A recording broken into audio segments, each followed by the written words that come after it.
One of the things that I've learned in, 20 years now of focusing on professional learning and development in early childhood settings is that the more someone is called upon to develop others, the more development they need themselves. Not because you have to be one page ahead or know more than the people that you're hoping to develop and influence,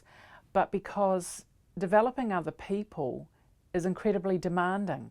We know that it's demanding to focus on the learning and development of children all day. It's equally demanding to be thinking about the learning and development of our adult colleagues. So I really encourage professional development of educational leaders, both around leadership itself and different conceptualizations of leadership,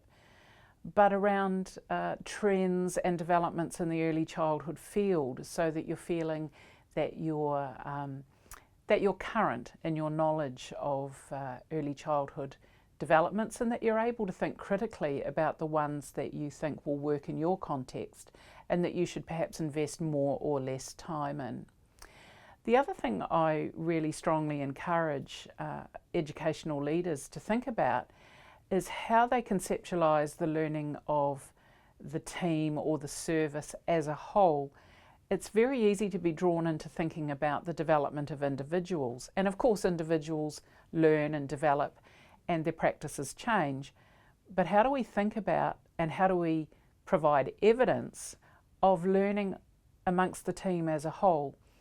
And I guess the main thing I'd want to say about that is that what we should be looking for are changes in practice.